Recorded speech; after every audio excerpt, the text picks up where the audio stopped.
کل ہی ہماری گلی سے، ہمارے محلے سے مولا کا گزر ہوا ہے، اور آپ علیہ السلام نے ہمیں کہیں گلی کے کونے پر بیٹھا دیکھا ہے، کہیں چبوتروں پہ بیٹھا دیکھا ہے، کہیں کسی کو کرکٹ کھیلتے ہوئے، کسی کو فٹ بال کھیلتے ہوئے دیکھا ہے۔ وہ ایسے لوگ ہوں گے جو فتنے کا سرچشمہ ہوں گے، یعنی وہ فتنے اور فساد پیدا کریں گے، وہ فسادات دنیا میں پھیلائیں گے، وہ تفرقے بازی پھیلائیں گے، وہ ایک دوسروں کے دلوں میں نفرتیں پھیلائیں گے، لیکن ہدایت سے ہمیشہ دور رہیں گے۔ یہ جو نقصانات ہیں وہ صرف اپنی ذات تک محدود نہیں رہتے، یہ دوسروں کو بھی نقصان پہنچاتے ہیں۔ آنے والی ہماری جو نسلیں ہوتی ہیں، اس کے جو اثرات ہوتے ہیں ان تک سرایت کر جاتے ہیں، ان تک پہنچ جاتے ہیں۔ کبھی بھی بھروسہ نہیں کرنا چاہیے، بھروسہ صرف اس پروردگار کی ذات پر ہونا چاہیے، اور یہی تصور کرنا چاہیے کہ زندگی مختصر سی ہے، یہ خوشیاں تھوڑی سی ہیں، اس لیے بہت ہی سرور آئے گا، بہت ہی مزہ آئے گا، زندگی بہت حسین ہو جائے گی، آپ کے آس پاس والے محبت کرنے لگیں گے، آپ کا لہجہ خود اخلاق والا ہو جائے گا، محبت والا ہو جائے گا، ہم بہت خوشحال ہیں اور خوشحال ہی رہیں گے۔ آج اگر ظلم کسی دوسرے پر ہو رہا ہے، ہم پر نہیں ہوگا۔ آج اگر کسی کی زندگی برباد ہو رہی ہے، کسی کا گھر جل رہا ہے، تو وہ جلے گا، ہمیں اس کا کوئی فرق نہیں پڑے گا۔ ہاتھ سے روکنے کی کوشش کرتا ہے، تینوں کام نہیں کرتا، وہ بالکل لا تعلق ہو کے رہتا ہے۔ آپ علیہ السلام فرماتے ہیں کہ یہ وہ شخص ہے کہ جو زندہ لاش ہے، اس کے زندہ ہونے کا کوئی فائدہ نہیں ہے، چل پھر تو ضرور رہا ہے،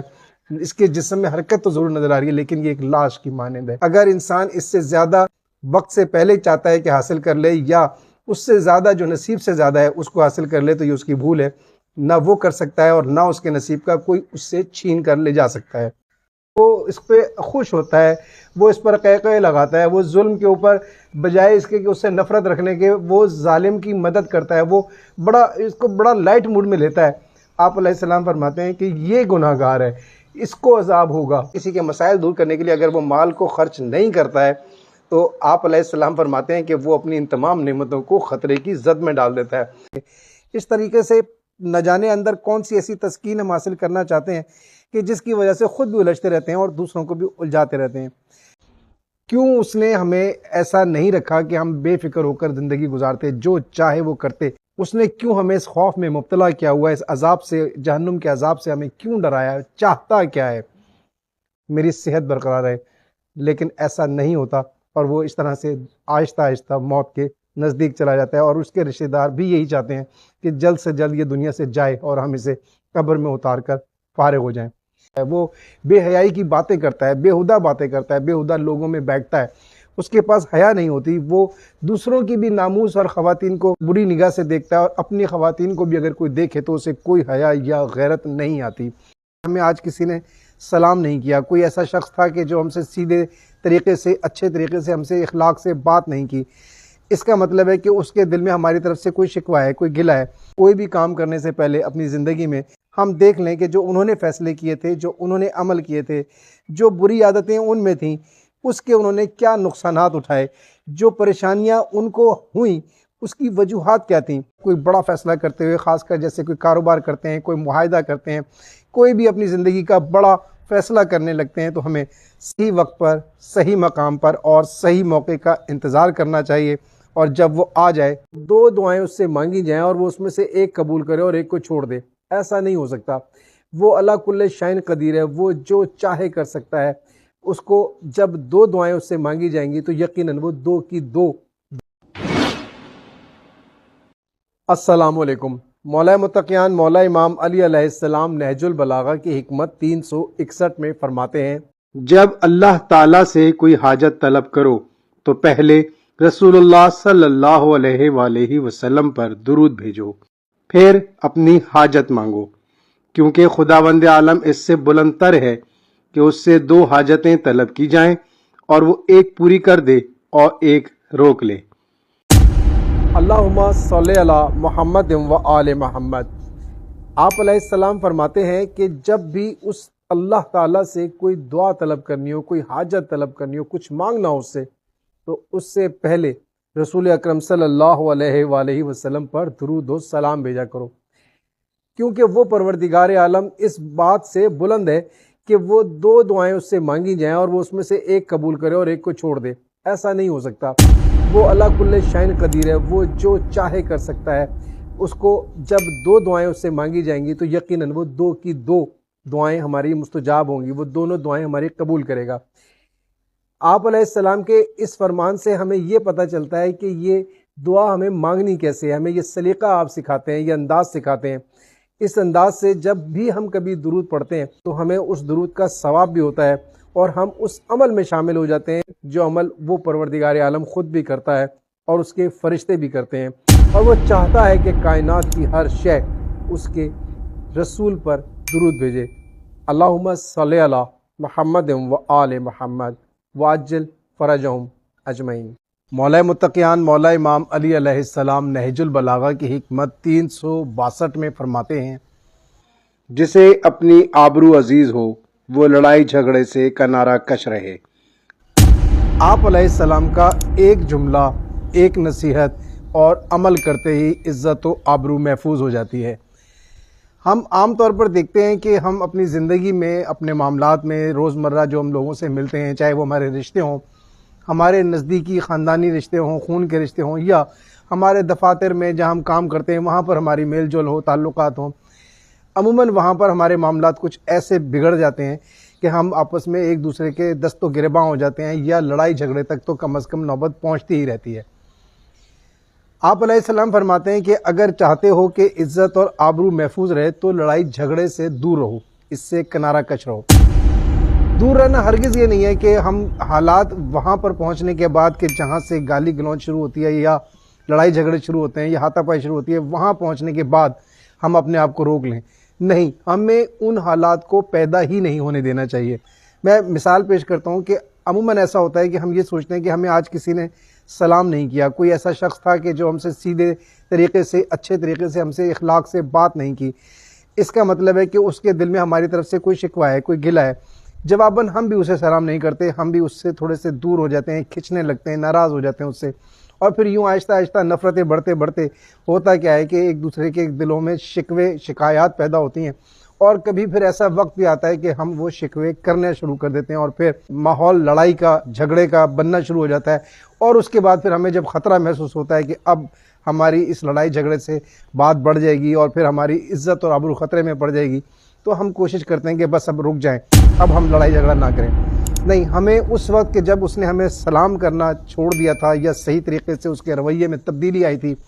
اس وقت ہمیں چاہیے تھا کہ ہم اس وقت بڑھ کر یا تو اس سے اس کی وجہ پوچھ لیتے، اور وہ بھی نہ پوچھ سکیں تو کم از کم اتنا کرنا چاہیے تھا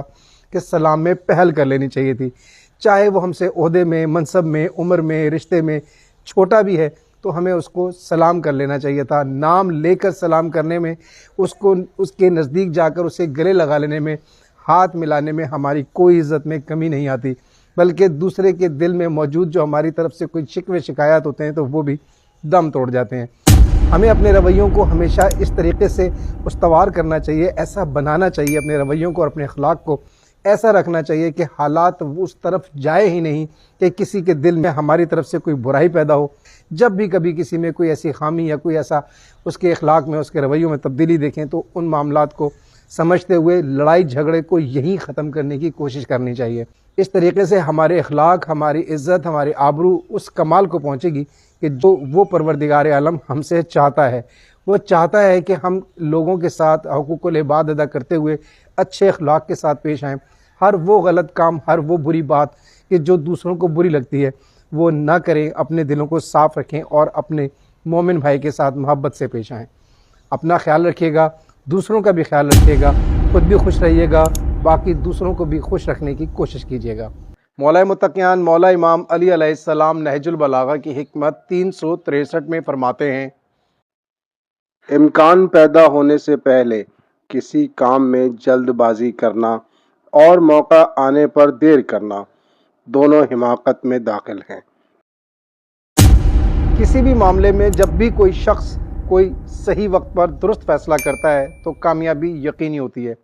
لیکن عموماً دیکھا گیا ہے کہ لوگ بڑے عقل مند ہوتے ہیں اور وہ فیصلہ کرتے ہوئے وقت کا فیصلہ اور حالات اور مقام کو مد نظر نہیں رکھتے، لیکن ایک درست فیصلہ سمجھتے ہوئے وہ فیصلہ، وہ عمل کر گزرتے ہیں، وہ کام کر گزرتے ہیں، لیکن پھر ہوتا کیا ہے کہ وہ اس میں کامیابی ان کو اس طرح سے حاصل نہیں ہوتی جس طرح سے حاصل ہونی چاہیے، اور بلکہ عموماً ایسا ہوتا ہے کہ وہ ناکام ہو جاتے ہیں، وہ کام نہیں ہو پاتا۔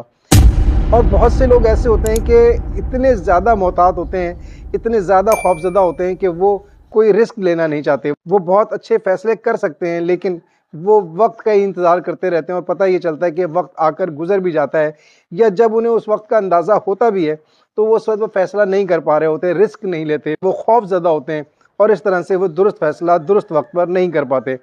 آپ علیہ السلام فرماتے ہیں کہ یہ دونوں ہی لوگ جو ہیں، جو اوور کانفیڈنس ہوتے ہیں، جو سمجھتے ہیں کہ ہم بہت عقل دانش رکھتے ہیں اور وہ بس فیصلہ کریں گے، کام کر گزریں گے، یہ لوگ بھی بے وقوف ہیں، احمق ہیں. اور وہ شخص بھی احمق ہے کہ جو وقت آنے پر فیصلہ نہیں کرتا، سوچتا رہتا ہے اور رسک لیتے ہوئے گھبراتا ہے. یہ دونوں لوگ آپ علیہ السلام کی نظر میں احمق ہیں. ہمیں ہمیشہ اپنے معاملات میں کسی بھی طرح کا کوئی بڑا فیصلہ کرتے ہوئے، خاص کر جیسے کوئی کاروبار کرتے ہیں، کوئی معاہدہ کرتے ہیں، کوئی بھی اپنی زندگی کا بڑا فیصلہ کرنے لگتے ہیں، تو ہمیں صحیح وقت پر، صحیح مقام پر اور صحیح موقع کا انتظار کرنا چاہیے، اور جب وہ آ جائے تو درست فیصلہ کرنا چاہیے تاکہ ہمیں وہ کامیابی بھرپور حاصل ہو، اور اس طرح سے انسان کم از کم عقل اور دانش رکھنے کا جو دعویٰ کرتا ہے وہ بھی سچ ہو جائے. شکریہ.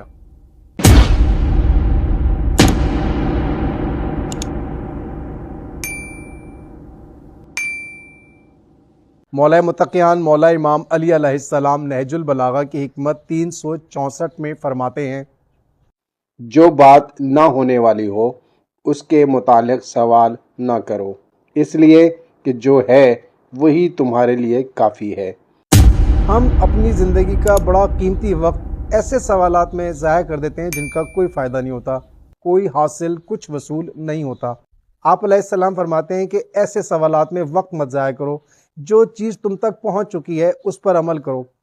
یعنی ہم بہت سارے سوالات ایسے کرتے ہیں جن کا کوئی فائدہ نہیں ہوتا، اور اس میں کوشش کرتے ہیں کہ دوسرے کو الجھا دیں، وہ ہمارے سوال کا جواب نہ دے سکے. اس طریقے سے نہ جانے اندر کون سی ایسی تسکین ہم حاصل کرنا چاہتے ہیں کہ جس کی وجہ سے خود بھی الجھتے رہتے ہیں اور دوسروں کو بھی الجھاتے رہتے ہیں.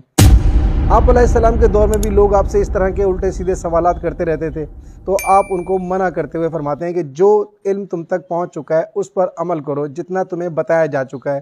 یقیناً دین مکمل ہو چکا ہے، ہدایت دی جا چکی ہے، اور اس کے ساتھ ساتھ پروردگار عالم ہر شخص کو ہر دور میں ساتھ ساتھ اس کو ہدایت بھی پہنچاتا رہتا ہے. اس کے بہت سارے طریقے ہیں، وہ مختلف طریقوں سے ہم تک ہدایت پہنچاتا ہے، اور وہ ہدایت ہمارے پاس اس پروردگار کی دی ہوئی کتاب کی شکل میں موجود ہے. ہمیں جو کچھ نہیں معلوم اس کو معلوم کرنے کے لیے اس کا مطالعہ کرنا چاہیے، اسے سمجھنے کی کوشش کرنی چاہیے، اور پھر اس پر عمل کرنا چاہیے. جتنی بات ہمیں بتا دی گئی ہے اس پر عمل کرنے سے ان سوالات کے بھی جوابات ہمیں خود بخود ملنا شروع ہو جاتے ہیں کہ جو ہمیں عموماً الجھائے رکھتے ہیں، اور ان کا ہمیں جواب معلوم نہیں ہوتا اور ہم اس کی تلاش میں رہتے ہیں. جب ہم عمل کرنے لگتے ہیں اور خود کو باعمل بنا لیتے ہیں تو بہت سارے سوالات کی یا تو ضرورت ہی نہیں پڑتی، یا پھر ان کے جوابات جو ہمیں تنگ کرتے رہتے ہیں وہ ہمیں مل جاتے ہیں، اور اس طرح سے ہمارا قیمتی وقت جو کہ ہم ضائع کر رہے تھے وہ بچ جاتا ہے، اور زندگی باعمل ہونے کے ساتھ ساتھ کامیاب بھی ہو جاتی ہے. مولا متقیان مولا امام علی علیہ السلام نہج البلاغہ کی حکمت 365 میں فرماتے ہیں، فکر ایک روشن آئینہ ہے،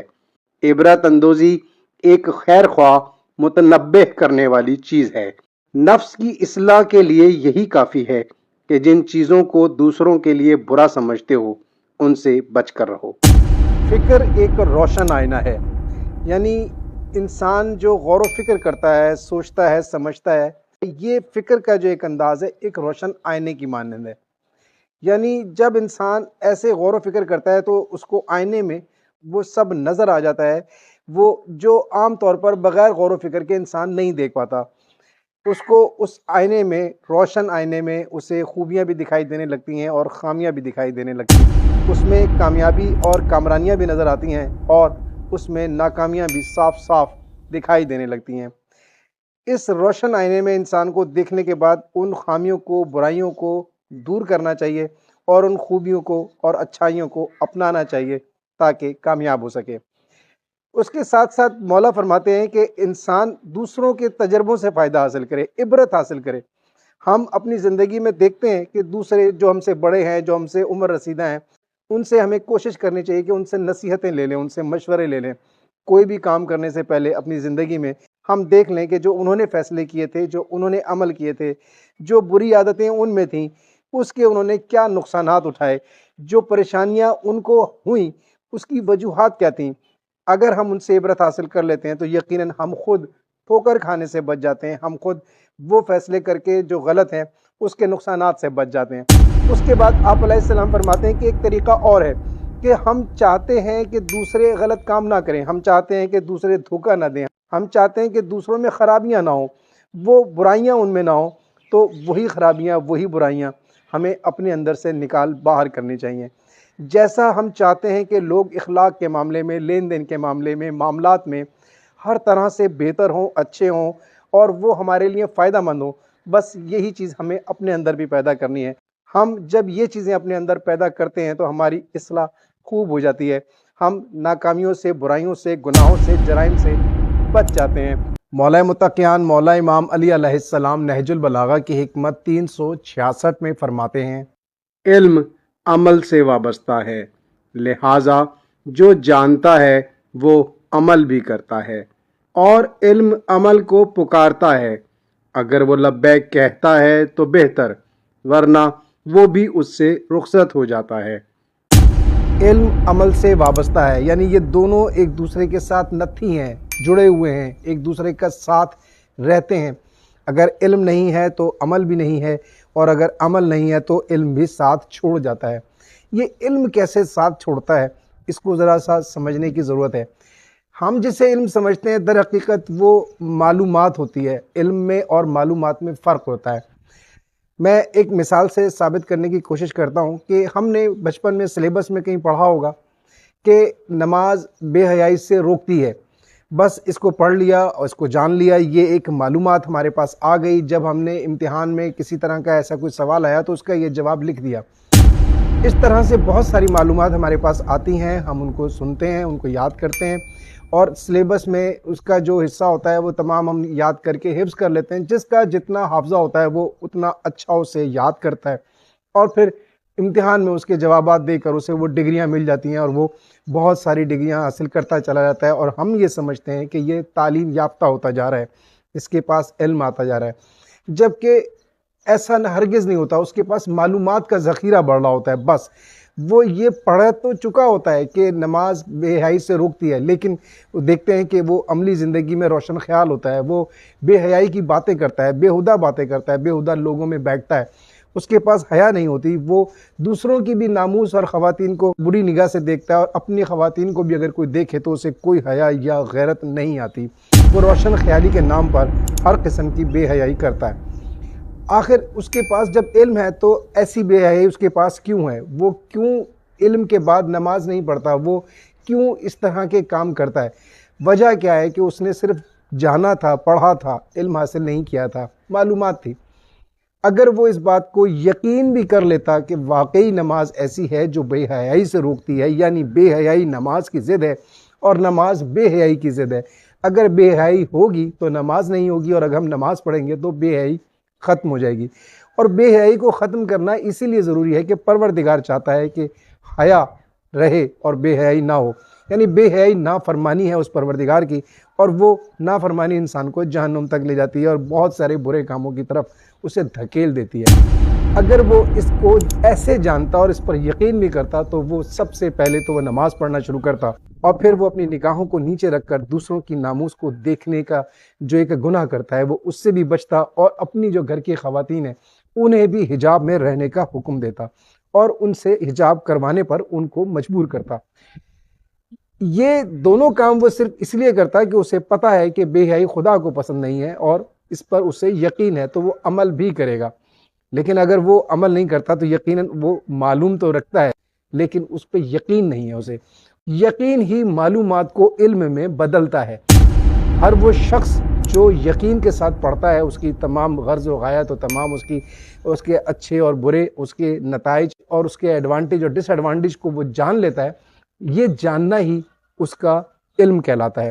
اب جب کوئی شخص جان لیتا ہے تو اس پر واجب ہو جاتا ہے کہ وہ اس پر عمل کرے۔ یہ ایک نیچر ہے، نیچرل ہے، فطرت ہے کہ وہ جاننے کے بعد پھر اس پر ظاہر ہے جب اس کے اچھے برے جان جائے گا تو اس پر عمل بھی کرے گا، اور جب اس پر وہ عمل کرتا ہے تو اس طرح سے اس کی جو ارتقائی مراحل ہیں علم حاصل کرنے کے، اور پھر وہ اس پہ بڑھتا چلا جاتا ہے اور اس طرح سے تقوی اور پرہیزگاری حاصل کرتا ہے۔ لیکن اگر وہ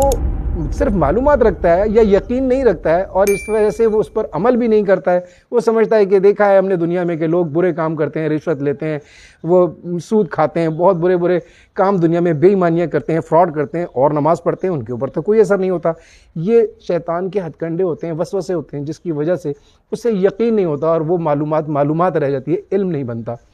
اس وجہ سے وہ عمل بھی نہیں کرتا۔ اب جب وہ عمل نہیں کرتا تو اس طرح کی جو علم ہوتا ہے جسے وہ علم بنا سکتا تھا، وہ جسٹ ایک معلومات بن کے رہ جاتا ہے اور علم بھی اس کے پاس سے چلا جاتا ہے۔ وہ اپنی زندگی میں اسی طرح کی بےہودگیوں میں اور بے حیائی کی باتوں میں پڑا رہتا ہے۔ مولا متقیان مولا امام علی علیہ السلام نہج البلاغہ کی حکمت 367 میں فرماتے ہیں، اے لوگو، دنیا کا ساز و سامان سوکھا سڑا بھوسا ہے جو وبا پیدا کرنے والا ہے، لہٰذا اس چراغ گاہ سے دور رہو کہ جس سے چل چلاؤ باطمینان منزل کرنے سے زیادہ فائدہ مند ہے، اور صرف بقدر کفاف لے لینا اس دولت و ثروت سے زیادہ برکت والا ہے۔ اس کے دولت مندوں کے لیے فقر طے ہو چکا ہے اور اس سے بے نیاز رہنے والوں کو راحت کا سہارا دیا گیا ہے۔ جس کو اس کی سج دھج لبھا لیتی ہے، وہ انجام کار اس کی دونوں آنکھوں کو اندھا کر دیتی ہے، اور جو اس کی چاہت کو اپنا شعار بنا لیتا ہے، وہ اس کے دل کو ایسے غموں سے بھر دیتی ہے جو دل کی گہرائیوں میں تلاطم برپا کرتے ہیں، یوں کہ کبھی کوئی فکر اسے گھیرے رہتی ہے اور کبھی کوئی اندیشہ اسے رنجیدہ بنائے رہتا ہے۔ وہ اسی حالت میں ہوتا ہے کہ اس کا گلا گھٹا جانے لگتا ہے اور وہ بیابان میں ڈال دیا جاتا ہے، اس عالم میں کہ اس کے دل کی دونوں رگیں ٹوٹ چکی ہوتی ہیں۔ اللہ کو اس کا فنا کرنا سہل اور اس کے بھائی بندوں کا اسے قبر میں اتارنا آسان ہو جاتا ہے۔ آپ علیہ السلام اپنے اس فرمان میں اس دنیا کے ساز و سامان کو، مال و دولت کو، یہ گاڑی، گھر، بنگلہ، فلیٹ، کارخانے، فیکٹریاں، یہ جو ہمارے شوق کے تمام ہماری ہابیز ہیں، جو جتنا بھی ہم یہ سامان اکٹھا کرتے ہیں، جو خواہشات اپنی پوری کرتے ہیں، آپ فرماتے ہیں کہ یہ سب ایک گلا سڑا بھوسا ہے، یعنی وہ ایسی جگہ ہے کہ جہاں پر جانور چرتے ہیں، اس میں سے اپنی خوراک دیکھتے ہیں، ڈھونڈتے ہیں۔ آپ نے ایسے گلے سڑے بھوسے کو بیان فرماتے ہوئے کہا کہ یہ چیزیں جو ہیں یہ وبا پیدا کرنے والی ہیں، بیماریاں پیدا کرنے والی ہیں، یہ انسان کو ایسی روحانی بیماریوں میں مبتلا کرتا ہے کہ جس سے وہ گناہوں کی طرف بڑھتا چلا جاتا ہے، وہ غرور اور تکبر کی طرف بڑھتا جاتا ہے، اس کا دل سخت ہوتا چلا جاتا ہے، ایسی بے شمار بیماریاں اس کے اندر پیدا ہونے لگتی ہیں۔ آپ علیہ السلام فرماتے ہیں کہ اس میں سے صرف اتنا لے لینا چاہیے کہ جتنا پیٹ کی ضرورت ہے، جتنی ہماری غذا کی ضرورت ہے، جتنے ضروریات زندگی کو پورا کرنے کے لیے ہمیں چاہیے، ہمیں بس وہیں تک محدود رہنا چاہیے، اور جو ہمارے پاس ہے اس پہ قناعت کرتے ہوئے اس کی جو چمک دمک ہے اس سے ہمیں دور رہنا چاہیے۔ ہم اس دنیا کی کسی بھی چیز کو جب چمکتا دمکتا دیکھتے ہیں، اس کی سج دھج دیکھتے ہیں، تو ہمارا دل چاہتا ہے کہ ہم بھی وہ چیزیں اپنے لیے حاصل کریں، اور اس کے لیے ہم دنیا میں بہت سی تگ و دو کرتے ہیں، ڈھونڈتے ہیں اس کو کسی طرح سے ہم بھی حاصل کریں، پھر اس سے بہتر اور اس سے اور بہترین اور اس سے زیادہ حسین و جمیل حاصل کرنے کی خوشی میں لگے رہتے ہیں۔ اور اس طرح سے آپ فرماتے ہیں کہ پھر وہ اتنی دولت ہونے کے باوجود بھی چونکہ وہ بہت زیادہ حاصل کرنا چاہتا ہے، اپنی خواہشات کو پورا کرنا چاہتا ہے، تو وہ خود پر نہ ان کو خرچ کرتا ہے، نہ وہ اس جگہ پر خرچ کرتا ہے جہاں خرچ کرنا ضروری ہوتا ہے۔ اس طرح سے وہ ایک طرح سے غریب کی سی زندگی گزار رہا ہوتا ہے۔ پھر وہ جمع کر لیتا ہے، اور اتنا جمع کرنے کے بعد جب وہ اس چیز کو حاصل کر بھی لیتا ہے تو پھر اسے کیا فکر لاحق ہوتی ہے کہ یہ نہ جانے میرے پاس رہے گا یا نہیں رہے گا، یا اس کی مینٹیننس کیسے ہوگی، یا اس کو کیسے اس کی حفاظت کی جائے، یا وہ وقت کے ساتھ ساتھ موسم کے اثرات کے ساتھ جو خراب ہو رہی ہے، یہ تمام چیزیں اس کو دکھ دیتی ہیں، تکلیف دیتی ہیں، وہ ان سے پریشان ہوتا ہے، وہ ان کے غم میں غمزدہ ہوتا ہے، رنجیدہ ہوتا ہے، کوئی چیز خراب ہو جاتی ہے پریشان ہوتا ہے۔ نتیجتاً کیا ہوتا ہے، یہ پریشانیاں اس کو بیماریوں کی طرف لے جاتی ہیں، وہ بلڈ پریشر کا، وہ شوگر کا، دیگر بیماریوں کا شکار ہو جاتا ہے، اور اس طرح سے موت کے نزدیک جانے لگتا ہے۔ جیسے ہی وہ بیمار ہو کر پلنگ پہ پڑتا ہے، اس کے رشتے اس سے دور ہونے لگتے ہیں، اس کے عزیز جو اس کی دولت کی وجہ سے اس کے ساتھ تھے، اس کے دوست احباب جو بہت اس کے ساتھ خوش رہتے تھے، مگن رہتے تھے، اب وہ اس سے دور ہونے لگتے ہیں، کیونکہ یہ ایک بیمار شخص ہے۔ اب وہ دو چیزیں جن کی وجہ سے وہ حاصل کرنا چاہتا تھا، جن چیزوں کو، وہ ان سے تعلق توڑنے کی کوشش کرتا ہے کہ مجھ سے یہ سب کچھ لے لو لیکن مجھے صحت دے دو، تندرستی دے دو۔ وہ لوگ جو اس کو بہت اچھے لگتے تھے، وہ چونکہ اب اس کے کام نہیں آتے، اس کا خیال نہیں رکھتے، اس کی خدمت نہیں کرتے، وہ ان سے بھی ناتا توڑنے کی کوشش کرتا ہے کہ کسی طرح یہ ناتا ان سے ختم ہو جائے، جان چھوٹ جائے، لیکن میری صحت برقرار رہے۔ لیکن ایسا نہیں ہوتا، اور وہ اس طرح سے آہستہ آہستہ موت کے نزدیک چلا جاتا ہے، اور اس کے رشتہ دار بھی یہی چاہتے ہیں کہ جلد سے جلد یہ دنیا سے جائے اور ہم اسے قبر میں اتار کر فارغ ہو جائیں۔ اس کے بعد آپ علیہ السلام فرماتے ہیں، مومن دنیا کو عبرت کی نگاہ سے دیکھتا ہے اور اس سے اتنی ہی غذا حاصل کرتا ہے جتنی پیٹ کی ضرورت مجبور کرتی ہے، اور اس کے بارے میں ہر بات کو بغض و عناد کے کانوں سے سنتا ہے۔ اگر کسی کے متعلق یہ کہا جاتا ہے کہ وہ مالدار ہو گیا ہے تو پھر یہ بھی کہنے میں آتا ہے کہ نادار ہو گیا ہے۔ اگر زندگی پر خوشی کی جاتی ہے تو مرنے پر غم بھی ہوتا ہے۔ یہ حالت ہے، حالانکہ ابھی وہ دن نہیں آیا کہ جس میں پوری مایوسی چھا جائے گی۔ آپ مومن کی نشانی بتاتے ہوئے فرماتے ہیں کہ وہ تھوڑا سا حاصل کرتا ہے، قناعت کرتا ہے، وہ زیادہ ہوس نہیں کرتا۔ اگر اسے بتایا بھی جائے کہ کوئی مالدار ہو گیا ہے تو وہ اس کو اتنا شوق سے نہیں سنتا، کہتا ہے بہت سے مالدار ہوتے ہیں تو کیا ہوا، بہت سے ایسے بھی ہیں کہ پیسہ ہونے کے باوجود وہ اسے استعمال نہیں کر پاتے، یا وہ غریب بھی ہو جاتے ہیں۔ یعنی وہ ان چیزوں کو اہمیت ہی نہیں دیتا اور اپنی زندگی بڑی پرسکون گزارتا ہے، اور تمام اس طرح کی چیزوں سے دور رہتے ہوئے خوشگوار زندگی بسر کرتا ہے۔ لیکن اس کا ہرگز مقصد یہ نہیں ہے کہ وہ زندگی سے مایوس ہو جاتا ہے، ان چیزوں سے مایوس ہوتا ہے۔ وہ ان سے مایوس نہیں ہوتا، پر امید ہوتا ہے اور تھوڑے میں رہ کر خوش رہتا ہے۔ مولا متقیان مولا امام علی علیہ السلام نہج البلاغہ کی حکمت 368 میں فرماتے ہیں، اللہ سبحانہ نے اپنی اطاعت پر ثواب اور اپنی معصیت پر سزا اس لیے رکھی ہے کہ اپنے بندوں کو عذاب سے دور کرے اور جنت کی طرف گھیر کر لے جائے۔ سوال یہ پیدا ہوتا ہے کہ جب پروردگار عالم اپنی مخلوق سے بے پناہ محبت کرتا ہے تو پھر یہ دوزخ اور جہنم بنانے کی ضرورت کیوں پیش آئی؟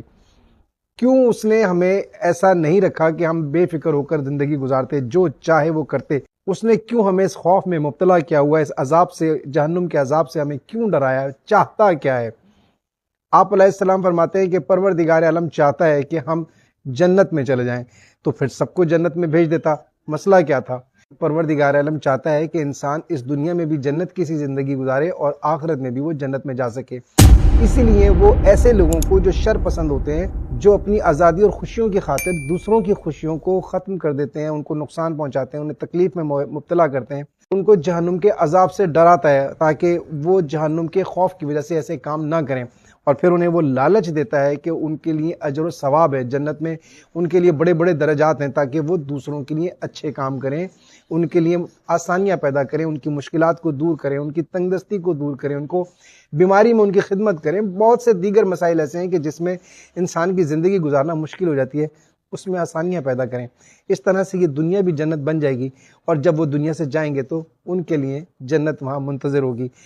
اس لیے ہمیشہ دوسروں کے حقوق کا خیال رکھیے، اپنی جنت کی خاطر دوسروں کے لیے اس دنیا کو جنت بنانے کی کوشش کیجیے۔ مولا متقیان مولا امام علی علیہ السلام نہج البلاغہ کی حکمت 369 میں فرماتے ہیں، لوگوں پر ایک ایسا دور آئے گا جب ان میں صرف قرآن کے نقوش اور اسلام کا صرف نام باقی رہ جائے گا۔ اس وقت مسجدیں تعمیر و زینت کے لحاظ سے آباد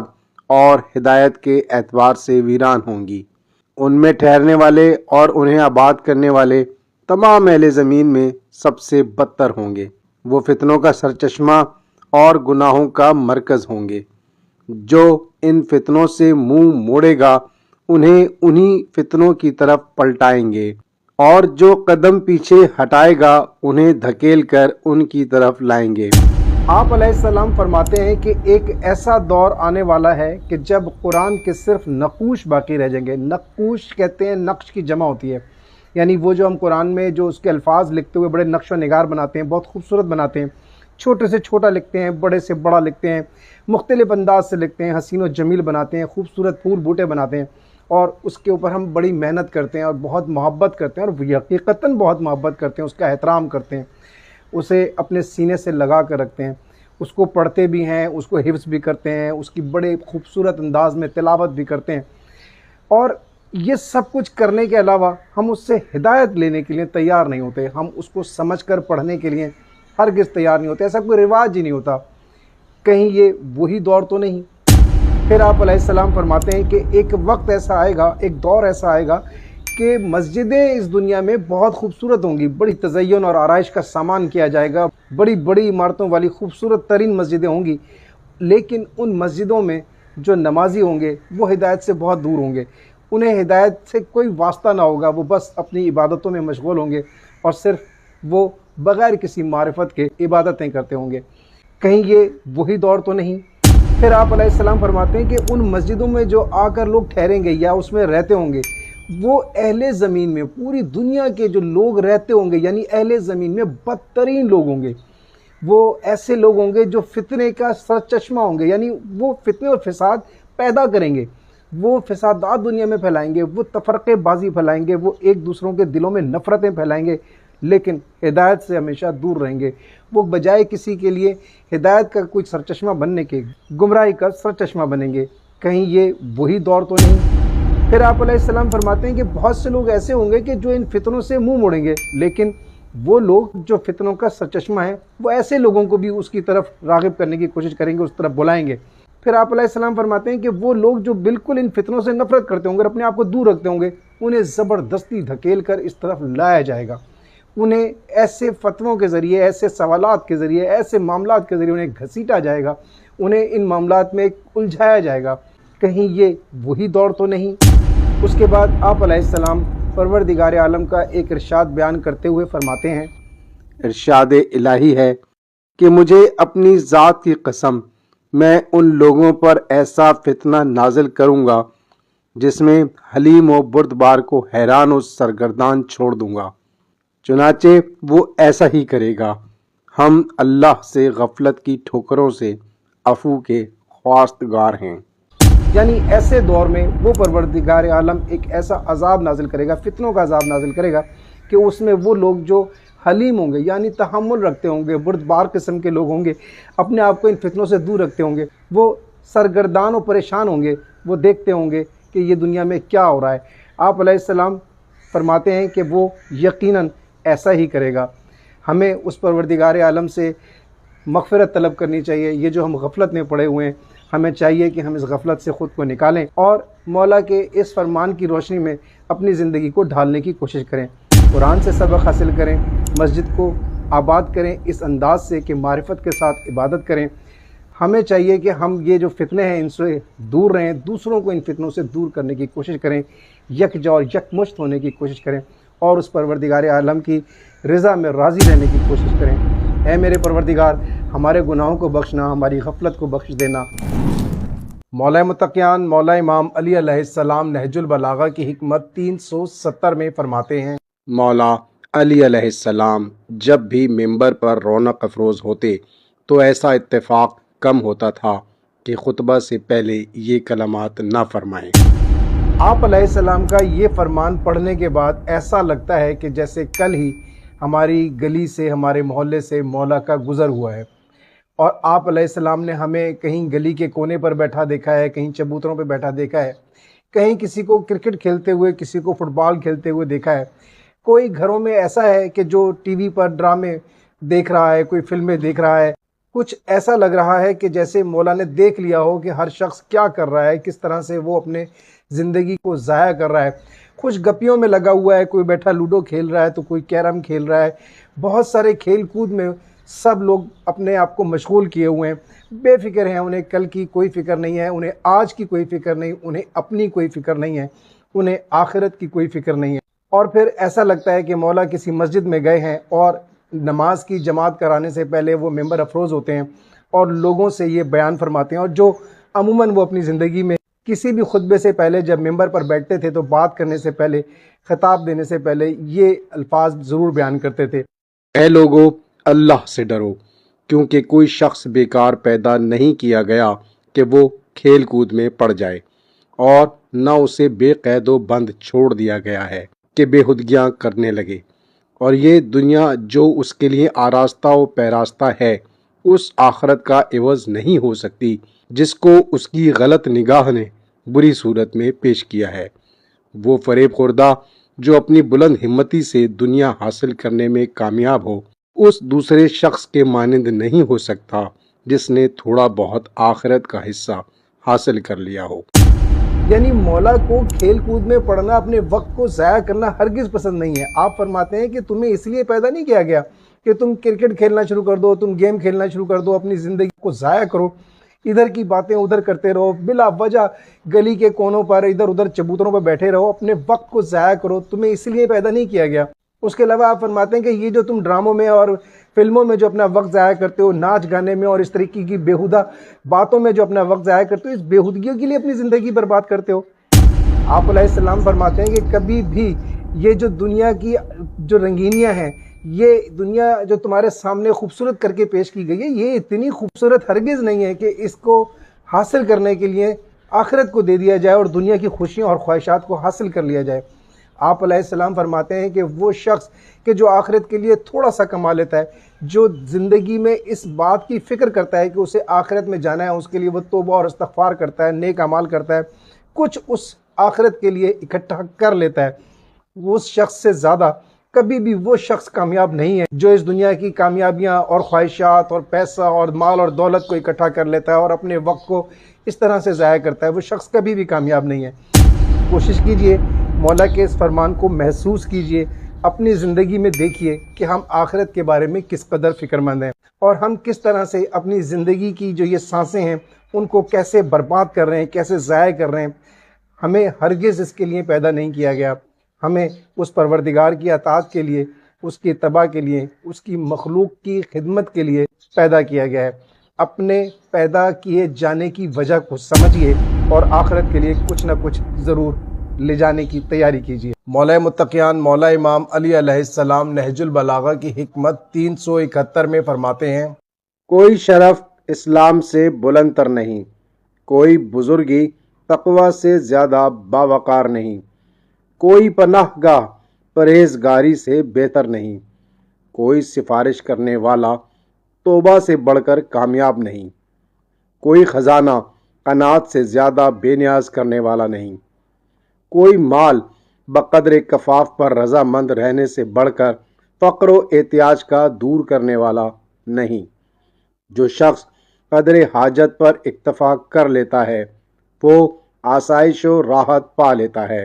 اور آرام و آسودگی میں منزل بنا لیتا ہے۔ خواہش و رغبت رنج و تکلیف کی کلید اور مشقت و اندوہ کی سواری ہے۔ حرص، تکبر اور حسد گناہوں میں پھاند پڑنے کے محرکات ہیں اور بد کردار تمام برے عیوب کو حاوی ہے۔ انسان دنیا میں عہدے حاصل کرنا چاہتا ہے، منصب حاصل کرنا چاہتا ہے تاکہ وہ دوسروں سے برتر ہو جائے، کسی طرح بہتر ہو جائے، یعنی وہ شرف حاصل کرنا چاہتا ہے اور چاہتا ہے کہ اشرف ہو جائے، دوسروں سے بہتر اور فضیلت میں اعلیٰ ہو جائے۔ آپ علیہ السلام فرماتے ہیں کیا یہ کم ہے کہ تم مسلمان ہو؟ یہی ایک بہت بڑا شرف ہے۔ اگر تم اس میں عمل کرنا شروع کر دو اور کامل مسلمان بنتے چلے جاؤ، باعمل مسلمان بنتے چلے جاؤ، تو تمہارے یہ عہدے تمہیں بڑھا کر تقویٰ تک پہنچا دیں گے اور یہ تقویٰ تمہیں ایک دن اتنی اوپر لے جائے گا کہ تم باوقار شخصیت نظر آنے لگو گے۔ تم ایک ایسی شخصیت بنو گے جس کو دشمن بھی تمہارے احترام کریں گے اور اپنے بھی تمہارا احترام کریں گے، تمہاری عزت کریں گے، اور ایک ایسا منصب جو دنیا میں کہیں نہیں مل سکتا تمہیں حاصل ہو جائے گا۔ اس لیے دنیا کے منصب کی طرف دوڑنے کے بجائے، عہدے حاصل کرنے کے بجائے ایک کامل مسلمان بننے کی کوشش کرو، یہ بہت بڑا شرف ہے۔ پھر آپ علیہ السلام فرماتے ہیں کہ اگر چاہتے ہو دنیا کے مسائل تمہارا پیچھا نہ کریں، تم مشکلات سے بچے رہو، تو اس سے بہتر کوئی نہیں کہ تم پرہیزگاری اختیار کرو۔ یہ ایک ایسی پناہ گاہ ہے جو تمہیں دنیا کی تمام مشکلات سے بچا لے گی۔ اپنے اندر جیسے ہی پرہیزگاری پیدا کرتے ہو، تمام مسائل دم توڑ دیں گے اور تم ایک اچھی زندگی گزارو گے۔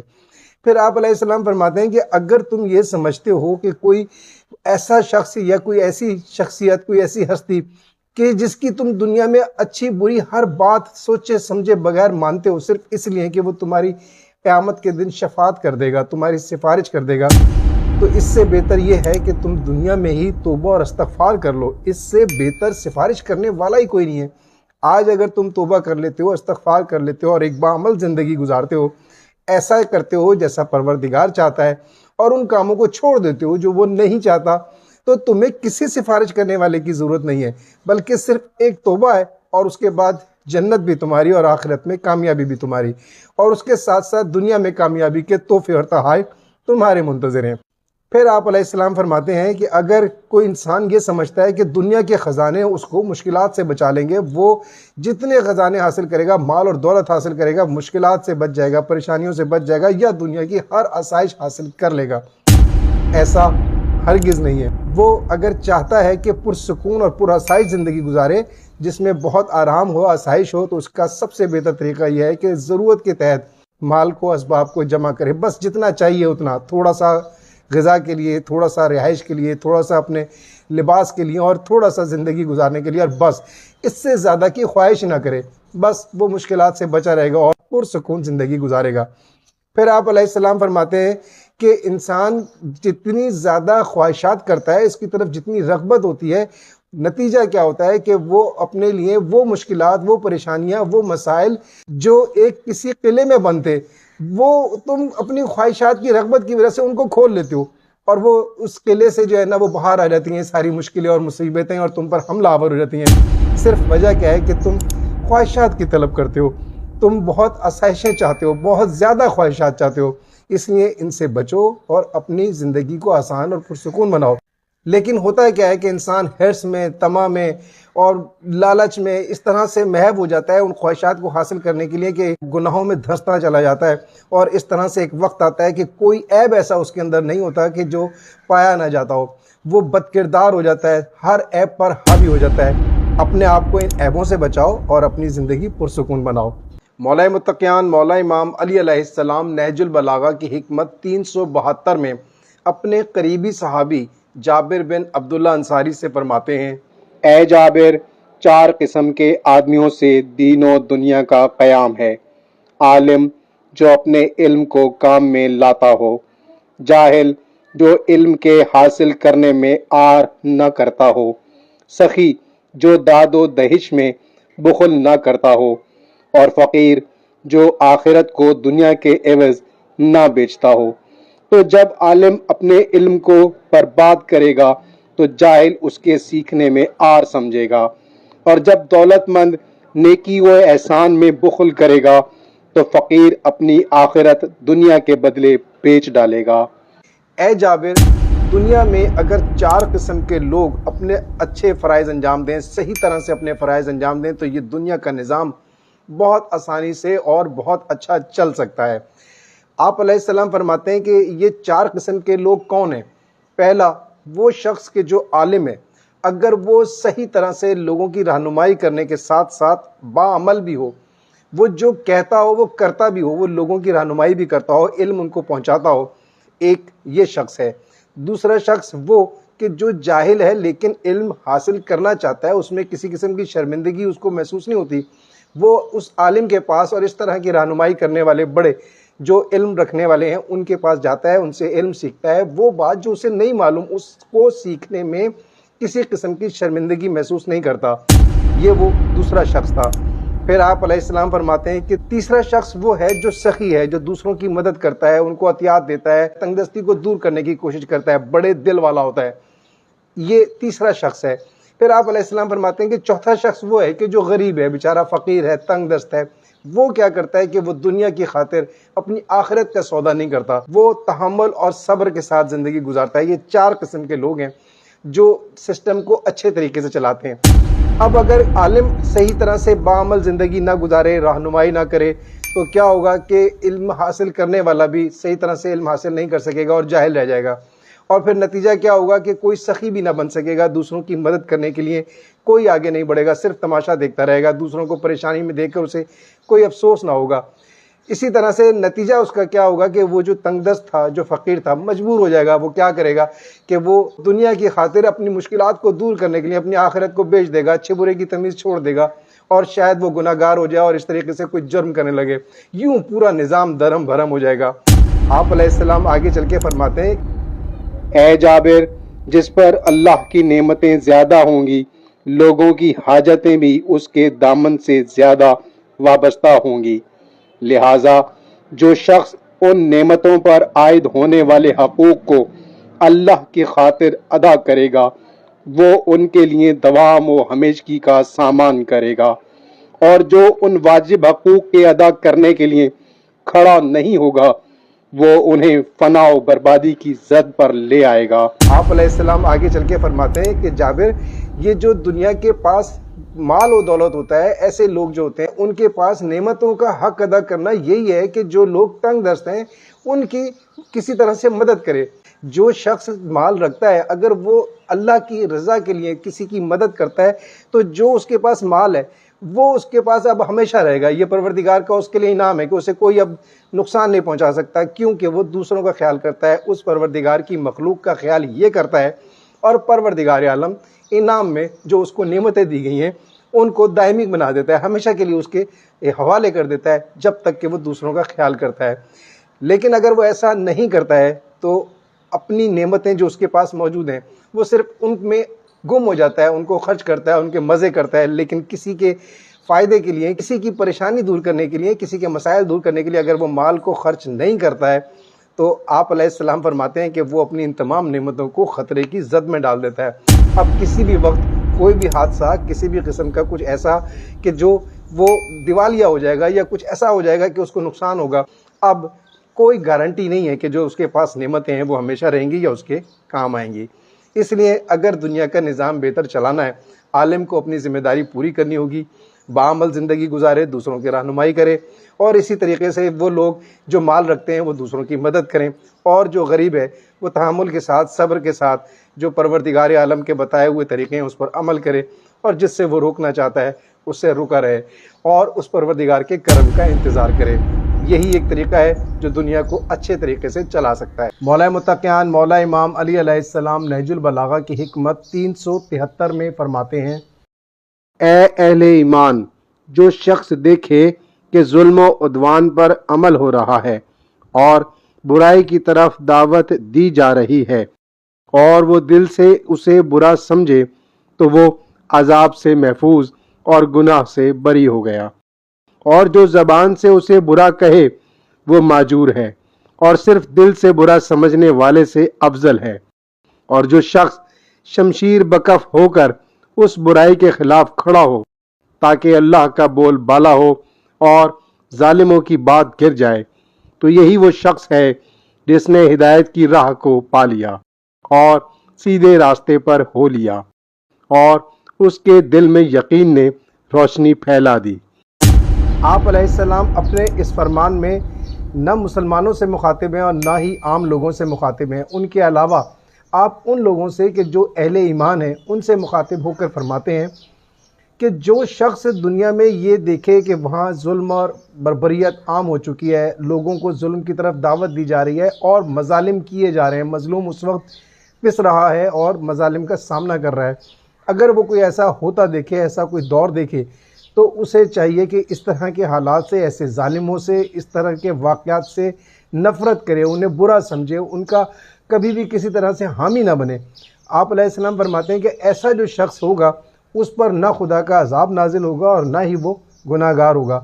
لیکن اگر وہ اس کے برعکس کیا کرتا ہے کہ وہ اس پہ خوش ہوتا ہے، وہ اس پر قہقہے لگاتا ہے، وہ ظلم کے اوپر بجائے اس کے کہ اس سے نفرت رکھنے کے وہ ظالم کی مدد کرتا ہے، وہ اس کو بڑا لائٹ موڈ میں لیتا ہے، آپ علیہ السلام فرماتے ہیں کہ یہ گناہ گار ہے، اس کو عذاب ہوگا، یہ اپنے لیے سوچ لے کہ اس کے لیے عذاب کے دروازے کھلے ہوئے ہیں۔ پھر آپ علیہ السلام فرماتے ہیں کہ وہ شخص کہ جو اپنے دل میں اس کی برائی بھی رکھتا ہے اور اس کے ساتھ ساتھ وہ آواز حق بھی بلند کرتا ہے، ظالموں کے خلاف آواز بلند کرتا ہے، وہ بتاتا ہے لوگوں کو کہ یہ غلط ہو رہا ہے، ایسا نہیں ہونا چاہیے، اللہ نے اس کے لیے اجر و ثواب رکھا ہے، اسے ایسے ہی نہیں چھوڑ دے گا۔ اور یقیناً یہ وہ شخص ہے کہ جو پہلے شخص سے کہ جو صرف نفرت رکھتا تھا، دل میں برائی سمجھتا تھا، اس سے افضل اور بہتر ہے۔ آپ علیہ السلام فرماتے ہیں کہ ایک تیسری قسم کے لوگ بھی ہوتے ہیں کہ جو یہ سب کچھ دیکھتے نہیں رہتے، وہ صرف آواز نہیں اٹھاتے، وہ عملی اقدام بھی اٹھاتے ہیں، وہ باقاعدہ ایک دیوار بن جاتے ہیں، ایسے لوگوں کے سامنے باقاعدہ مقابلہ کرتے ہیں جس کا انہیں بہت سارا نقصان بھی ہوتا ہے، بہت سے وہ اپنا جانی مالی نقصان بھی کر بیٹھتے ہیں، ہر طرح کی مشکلات کا سامنا کرتے ہیں لیکن ڈٹے رہتے ہیں۔ اس قسم کے لوگوں کے بارے میں آپ فرماتے ہیں کہ یہی وہ لوگ ہیں کہ جو ہدایت پا چکے ہیں، جو سیدھے راستے پر چل رہے ہیں، یعنی وہ دعا جو ہم نماز میں مانگتے ہیں کہ ہمیں سیدھے راستے پر چلا، پروردگار فرماتا ہے کہ یہ ہے وہ سیدھا راستہ۔ ہم اگر اتنے بزدل ہیں، اتنے معاملہ فہم نہیں ہیں، ہم اگر سمجھ نہیں پاتے ہیں، اتنا حوصلہ اور ہمت نہیں رکھ پاتے ہیں، تو ہمیں کم از کم اتنا ضرور کرنا ہے کہ اس کے لیے آواز بلند کرنی ہے۔ لیکن اگر آواز بلند کرنے سے بھی خوف آتا ہے، بزدلی ہماری فطرت میں موجود ہے، تو ہمیں کم از کم اتنا ضرور کرنا ہے کہ اس کو برائی سمجھتے ہوئے نفرت کرنی ہے اور اس کا حصہ بننے سے کوشش کرنی ہے کہ دور رہیں۔ اپنا خیال رکھیے گا اور اس پروردگار عالم سے دعا ہے کہ ہمیں توفیق عطا فرما کہ ہم کم از کم اگر دل میں برائی رکھتے ہیں تو ہمیں اتنا دے کہ ہم اس کے خلاف آواز اٹھا سکیں۔ اگر ہم آواز اٹھانے کی ہمت رکھتے ہیں تو ہمیں اتنی ہمت دے کہ ہم مظالم کے سامنے، ظالم کے سامنے کھڑے ہو سکیں، مقابلہ کر سکیں، اسے روک سکیں۔ اپنا خیال رکھیے گا، سیدھے راستے پر پہنچنے کی پوری کوشش کیجیے گا۔ مولا متقیان مولا امام علی علیہ السلام نہج البلاغہ کی حکمت 374 میں فرماتے ہیں، لوگوں میں سے ایک وہ ہے جو برائی کو ہاتھ، زبان اور دل سے برا سمجھتا ہے، چنانچہ اس نے اچھی خصلتوں کو پورے طور پر حاصل کر لیا ہے۔ اور ایک وہ ہے جو زبان اور دل سے برا سمجھتا ہے لیکن ہاتھ سے اسے نہیں مٹاتا، تو اس نے اچھی خصلتوں میں سے 2 خصلتوں سے ربط رکھا اور ایک خصلت کو رائیگاں کر دیا۔ اور ایک وہ ہے جو دل سے برا سمجھتا ہے لیکن اسے مٹانے کے لیے ہاتھ اور زبان کسی سے کام نہیں لیتا۔ اس نے 3 خصلتوں میں سے 2 عمدہ خصلتوں کو ضائع کر دیا اور صرف ایک سے وابستہ رہا۔ اور ایک وہ ہے جو نہ زبان سے، نہ ہاتھ سے اور نہ دل سے برائی کی روک تھام کرتا ہے۔ یہ زندوں میں چلتی پھرتی ہوئی لاش ہے۔ تمہیں معلوم ہونا چاہیے کہ تمام اعمال خیر اور جہاد فی سبیل اللہ، امر بالمعروف اور نہی عن المنکر کے مقابلے میں ایسے ہیں جیسے گہرے دریا میں لعاب دہن کے ریزے ہوں۔ یہ نیکی کا حکم دینا اور برائی سے روکنا ایسا نہیں ہے کہ اس کی وجہ سے موت ابلز وقت آ جائے یا رزق معین میں کمی ہو جائے، اور ان سب سے بہتر وہ حق بات ہے جو کسی جابر حکمران کے سامنے کہی جائے۔ امر بالمعروف و نہی عن المنکر۔ امر بالمعروف کا مطلب ہے کہ کسی کو نیکی کی ہدایت دینا، نیک کام کی طرف اس کو ترغیب دلانا، اسے بتانا کہ صحیح کام کیا ہے اور اسے کیسے کرنا چاہیے۔ یہ کام تو عموماً بہت آسان ہے اور تقریباً ہر شخص اس کو انجام دینے کی کوشش کرتا ہے اور کر بھی لیتا ہے، لیکن مشکل ہے نہی عن المنکر کرنا، یعنی کسی کو برائی سے روکنا، کسی ظالم کو برائی سے روکنا، اس کو بتانا کہ تم غلط کام کر رہے ہو، تمہیں یہ نہیں کرنا ہے۔ وہ لوگ کہ جو برائی کو، ظلم کو اپنے دل کے اندر برا سمجھتے ہوئے اس کو زبان سے سمجھاتے ہیں، بتاتے ہیں کہ ایسا نہ کرے، لیکن اگر وہ نہیں مانتا تو اسے ہاتھ سے روکتے ہیں، طاقت سے روکنے کی کوشش کرتے ہیں۔ یہ وہ لوگ ہیں کہ جنہوں نے تینوں قسم کی جو صفات ہیں، وہ جو خصلتیں ہیں، وہ نیکی کی، اچھائی کی، انہوں نے حاصل کر لی ہیں۔ لیکن کچھ لوگ ایسے ہوتے ہیں کہ جو ہاتھ سے نہیں روک پاتے ہیں، اتنی طاقت نہیں رکھتے کہ کسی طاقتور ظالم کا مقابلہ کر سکیں، لہٰذا وہ صرف زبان سے اس کو بتاتے ہیں کہ وہ ایسا نہ کرے، اور دل میں بھی اس کی برائی کو اپنے محسوس کرتے ہیں اور اس کو برا سمجھتے ہیں۔ آپ علیہ السلام فرماتے ہیں کہ اس نے وہ جو ایک عظیم صفت تھی، جو بہت خاص صفت تھی، اس کو اس نے چھوڑ دیا، لیکن 2 کو سنبھالے رکھا ہے۔ لیکن کچھ لوگ اتنے بزدل ہوتے ہیں یا اتنے کمزور ہوتے ہیں کہ وہ یہ بھی نہیں کہہ پاتے ہیں کہ وہ برا کام کر رہا ہے، صرف خاموشی سے دیکھتے ہیں لیکن دل میں نفرت کرتے ہیں۔ آپ علیہ السلام فرماتے ہیں کہ یہ وہ شخص ہے کہ جس نے 2 خصلتوں کو، بہترین خصلتوں کو چھوڑ دیا، 2 صفات کو رہنے دیا، 2 نیکیاں اپنی ضائع کر دیں، صرف ایک خصلت کو تھامے رکھا۔ آپ علیہ السلام فرماتے ہیں کہ یہ وہ شخص ہے کہ جو گناہوں سے بچا رہے گا، عذاب سے بچا رہے گا۔ آپ علیہ السلام فرماتے ہیں کہ تیسرا شخص وہ ہے کہ جو نہ برائی کو برائی سمجھتا ہے، نہ آواز اٹھاتا ہے اور نہ ہی ہاتھ سے روکنے کی کوشش کرتا ہے، تینوں کام نہیں کرتا، وہ بالکل لا تعلق ہو کے رہتا ہے۔ آپ علیہ السلام فرماتے ہیں کہ یہ وہ شخص ہے کہ جو زندہ لاش ہے، اس کے زندہ ہونے کا کوئی فائدہ نہیں ہے، چل پھر تو ضرور رہا ہے، اس کے جسم میں حرکت تو ضرور نظر آ رہی ہے، لیکن یہ ایک لاش کی مانند ہے۔ پھر آپ علیہ السلام فرماتے ہیں کہ تمام اعمال خیر، یعنی نیک کام ہم جتنے بھی کرتے ہیں وہ ہوں، یا اللہ کی راہ میں ہم جو کوئی جہاد کر رہے ہوتے ہیں، کوئی اچھے کام کر رہے ہوتے ہیں، یہ سارے کام اس امر بالمعروف اور نہی عن المنکر کے سامنے بالکل ایسے ہیں کہ جیسے کسی بہتے ہوئے گہرے دریا میں ہمارے منہ سے نکلا ہوا جو ہم دیکھتے ہیں جسے لعاب دہن کہتے ہیں، اس کی حیثیت بس اتنی سی ہے۔ جتنے بھی ہم نیک اعمال کر لیں اس کے معاملے میں بہت کم ہے، بہت تھوڑے سے ہیں۔ کوئی بھی نیک اعمال انسان جو کرتا ہے، جو عمل خیر کرتا ہے، وہ صرف اس کی ذات تک محدود ہوتے ہیں، جو اسے جنت تک لے جانے میں یا آخرت میں کامیابی دلانے میں کام آتے ہیں۔ لیکن یہ نہی عن المنکر، یہ امر بالمعروف آنے والی نسلوں کی زندگیوں کے مستقبل کا فیصلہ کرتا ہے۔ پھر آپ علیہ السلام فرماتے ہیں کہ ان سب میں سب سے بہتر اور برتر وہ ہے کہ جو ظالم حکمران کے سامنے آواز بلند کرتا ہے یا اس کے سامنے برائی کو برائی اور ظالم کو برا کہتا ہے۔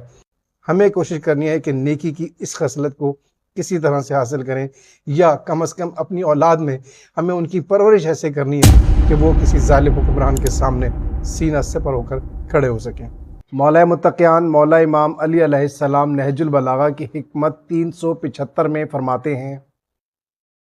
پہلا جہاد کہ جس سے تم مغلوب ہو جاؤ گے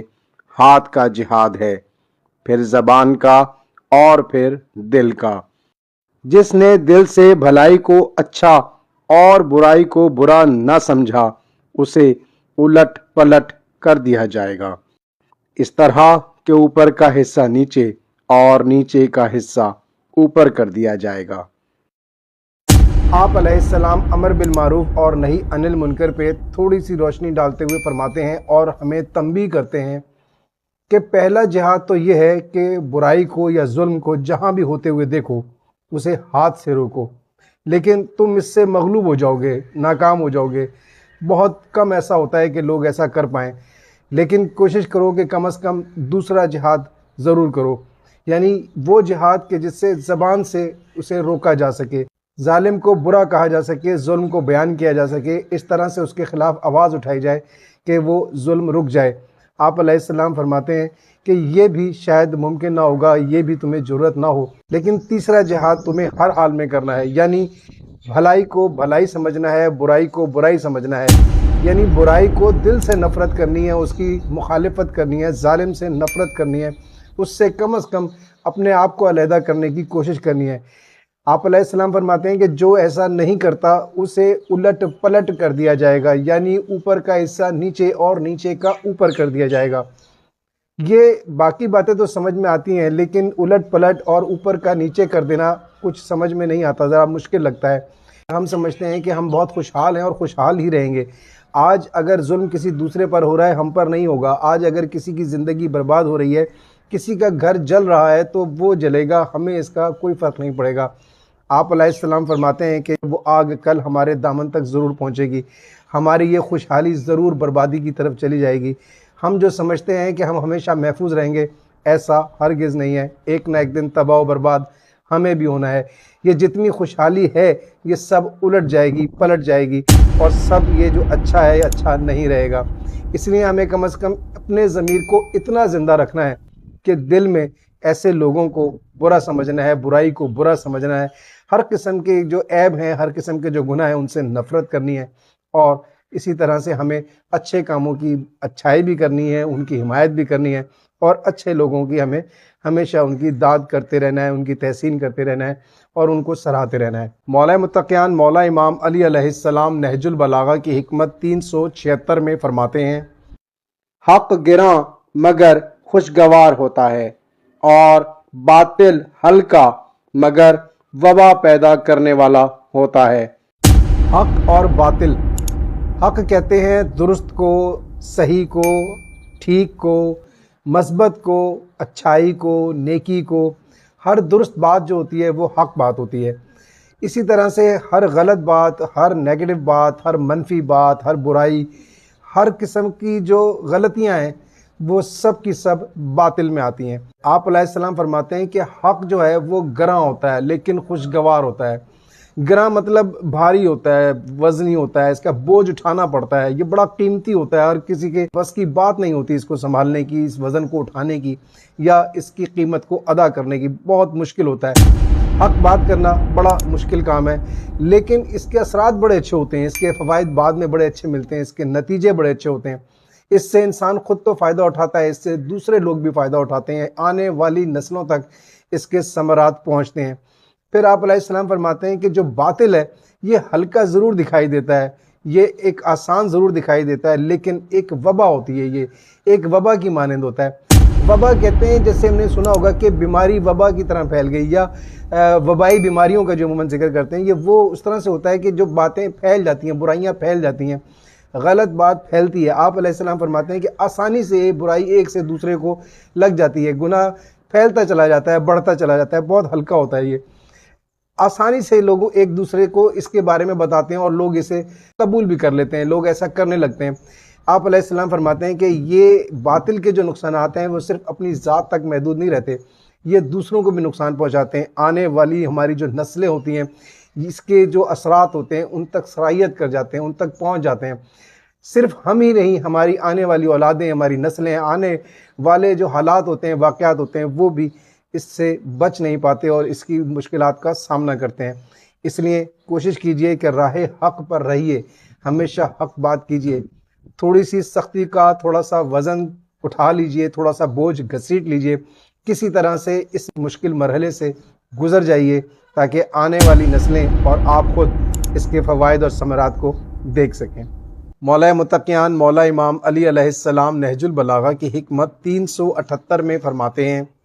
بخل تمام برے عیوب کا مجموعہ ہے اور ایسی مہار ہے جس سے ہر برائی کی طرف کھینچ کر جایا جا سکتا ہے۔ بخل کہتے ہیں کنجوسی کو، مال سے محبت کو، اسے چھپا کر رکھنا، گن گن کر رکھنا، نہ خود پر خرچ کرنا نہ دوسروں پہ خرچ کرنا، اور ایک ایک پائی کا حساب رکھنا، اس کو بخل کہتے ہیں، اور یہ کرنے والے کو بخیل کہتے ہیں۔ آپ علیہ السلام فرماتے ہیں کہ یہ بخل جو ہے یہ بہت ساری برے عیب جو ہوتے ہیں ان کا مجموعہ ہے، اور اس ایک بخل کی وجہ سے انسان جو ہے برائیوں کی طرف کھنچتا چلا جاتا ہے۔ آخر یہ بخل اتنا برا ہوتا کیوں ہے؟ دراصل بخل ایک پیسے کی، مال کی محبت ہے۔ انسان اپنے مال سے اس قدر محبت کرتا ہے کہ پھر اس کو کوئی دوسرا اچھا نہیں لگتا۔ وہ اپنے اہل و عیال پر بھی مال خرچ کرتے وقت بہت احتیاط کرتا ہے، بہت اس کو سنبھال کے رکھتا ہے، جہاں 100 کی ضرورت ہوتی ہے کوشش کرتا ہے کہ وہ 10-20 میں کام چل جائے۔ یہ شخص جو ہے نا، جب بھی کوئی اس کے پاس آتا ہے سمجھتا ہے کہ یہ اس کا کچھ خرچہ کروا دے گا، اس لیے یہ اس سے سیدھے منہ بات نہیں کرتا، اس کے اندر سے اخلاق ختم ہو جاتا ہے، یہ تلخ ہو جاتا ہے، اس کے لہجے میں تلخی آ جاتی ہے، یہ دوسروں سے دور رہنے لگتا ہے۔ یہ مال سے اس قدر محبت کرتا ہے کہ جب بھی کوشش کرتا ہے کہ اس کو کہیں ضرورت کوئی محسوس ہو تو وہ بجائے اپنا مال خرچ کرنے کے دوسروں کے مال کی طرف توجہ کرتا ہے، اسے کوشش کرتا ہے کسی طرح سے حاصل کرے۔ یہ اس وجہ سے مالدار لوگوں کا خوش آمدی بن جاتا ہے، ان کو چاپلوسیاں کرنے لگتا ہے کہ کسی طرح سے وہ اس پر مال خرچیں اور اس کا اپنا مال محفوظ رہے۔ کیا ہوتا ہے کہ یہ دوسروں کو برا لگنے لگتا ہے۔ یہ شخص ہر طرح سے برائیوں کی طرف بڑھتا چلا جاتا ہے، مال کی محبت اس کو ہر طرح کے عیب کی طرف لے جاتی ہے، اور اس کے اپنے ہی جو ہیں وہ برے لگنے لگتے ہیں، اور اپنوں کو یہ خود برا لگنے لگتا ہے۔ اب ہر عیب کی طرف سوچتے چلے جائیے، اور اس کے محبت مال کی جو ہے اس کو ذہن میں رکھ کر سوچتے چلے جائیے، ایسا ہی لگے گا کہ جیسے ہر طرح کی جو برائی ہے اس کے پیچھے صرف اس بخل کا ہی ہاتھ ہے۔ یعنی بیمار بھی ہوتا ہے تو پیسہ خرچ نہیں کرتا، دوسروں پر بھی بیماری کے اوپر بھی پیسہ نہیں خرچ کرتا۔ اب یہ شخص ہر طرح سے برائیوں کا شکار ہوتا چلا جاتا ہے۔ کوشش کیجئے کہ وہ جو بند تجوریاں ہیں انہیں کھول لیجئے، یہ جو بند مٹھیاں ہیں انہیں کھول کر اس پروردگار عالم سے لیتے چلے جائیے اور اس کی مخلوق کو دیتے چلے جائیے۔ بہت ہی سرور آئے گا، بہت ہی مزہ آئے گا، زندگی بہت حسین ہو جائے گی، آپ کے آس پاس والے محبت کرنے لگیں گے، آپ کا لہجہ خود اخلاق والا ہو جائے گا، محبت والا ہو جائے گا، چاروں طرف امن اور خوشگوار ماحول ہو جائے گا، سکون ہو جائے گا، زندگی بہت اچھی ہو جائے گی۔ مولا متقیان مولا امام علی علیہ السلام نہج البلاغہ کی حکمت 379 میں فرماتے ہیں، رزق دو طرح کا ہوتا ہے، ایک وہ جس کی تلاش میں تم ہو، اور ایک وہ جو تمہاری جستجو میں ہے۔ اگر تم اس تک نہ پہنچ سکو گے تو وہ تم تک پہنچ کر رہے گا۔ لہٰذا اپنے ایک دن کی فکر پر سال بھر کی فکریں نہ لا دو۔ جو ہر دن کا رزق ہے وہ تمہارے لیے کافی ہے۔ اگر تمہاری عمر کا کوئی سال باقی ہے تو اللہ ہر نئے دن جو روزی اس نے تمہارے لیے مقرر کر رکھی ہے وہ تمہیں دے گا، اور اگر تمہاری عمر کا کوئی سال باقی نہیں ہے تو پھر اس چیز کی فکر کیوں کرو جو تمہارے لیے نہیں ہے۔ تمہیں معلوم ہونا چاہیے